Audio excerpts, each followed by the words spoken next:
If you cannot control your own mind, then you go through life with zero control, zero influence. You can't control anything. You're just a feather in the wind, waiting for life to blow you from happy place to sad place to happy place to sad place, completely hoping on the gods to be fortunate to you, because if any genuine discomfort comes your way, you're fucked.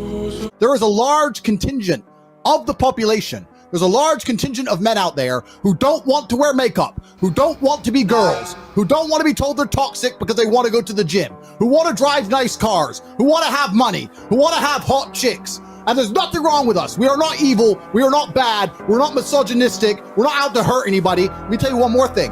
When bad things happen, they call men like us. The feminists who hate us and call us toxic, the second they have trouble, they'll call a police officer. Do you think they want a feminist male to turn up or a man like me and you? They need us and they use us. But the second we have an opinion, the second I decide to voice and talk about the things that we talk about, explain our points of view, they want to cancel us. They don't want us to speak. They just want us to defend them, build the railroads, build the roads, be the workhorses, be the slaves, and they think we're not allowed our point of view. Well, they made a fucking mistake. Masculine men have a duty to provide and protect those they care about. We have a duty to do things we don't feel like doing because we know we're supposed to do them. And it's your duty as a man to stand up and say, I want to be as important and strong and good-hearted and God-fearing as possible, and I need to work hard to achieve those things. For the people watching at home, they just need to sit and understand that the system does not make rules for the good of you. It makes rules for the good of the people who make the rules. And a lot of the life paths laid out to the average man at home today is not for their own good. It's only going to lead them to depression and misery. Do you think you're a force for good? I absolutely not really know I'm a force for good because I'm a force for truth.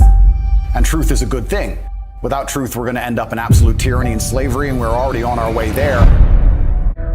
I think there's a whole swath of the population, especially young men, that feel disenfranchised. I haven't put a magic spell on the world. The fact that people like what I say means that they agree with me deep inside. They may be afraid to say it themselves, but I am seen as a bastion of free speech and a bastion for masculinity as a whole, because a lot of men are largely forgotten about. I mean the best for people. I want everyone to be successful. I want the world to be a better place. And I think the world's a better place based on the back of strong men who stand up for what they believe in. I think that's how the world's always been a better place. The Matrix programming says the opposite. They're telling us that to be a better place, all the men need to be weaklings and compassionate without any morals or without any hard lines or beliefs.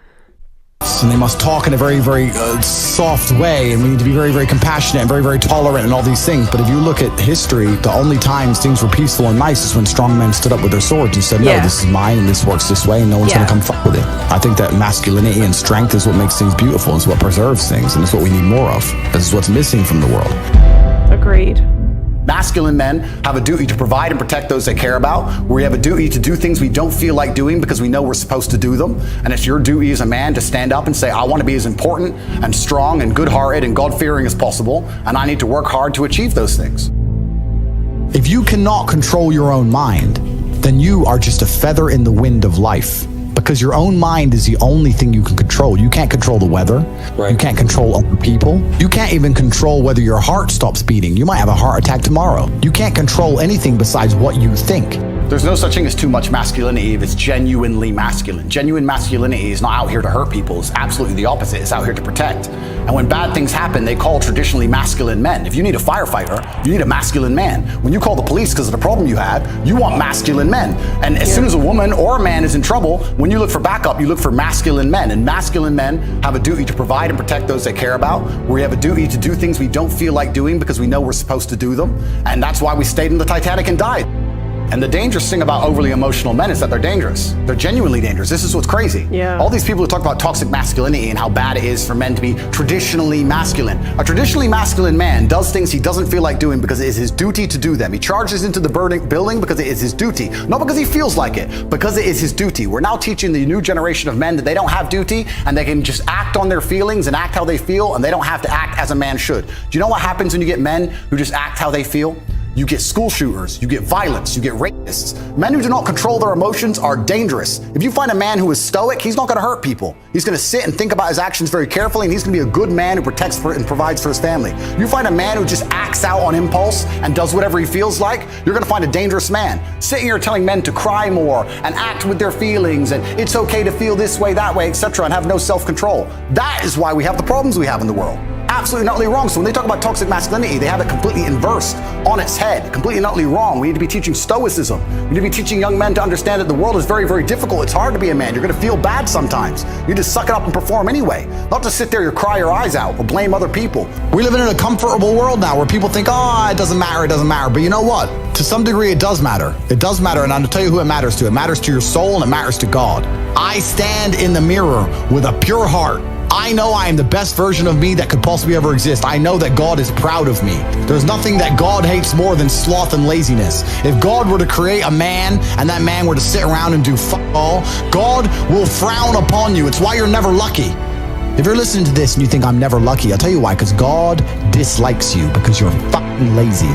Start to work, start to show God the beauty of his own creations. You'd be amazed how lucky you'll become. Wow. God, people.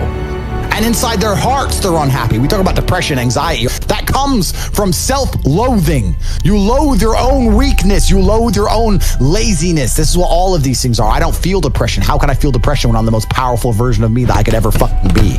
How can I feel depression when I could squeeze my own hand hard enough to break my own bones? How can I feel depression when I've smashed and destroyed 68 people's faces in front of me, men who thought they could test me in fair combat? How can I feel depressed? It's impossible.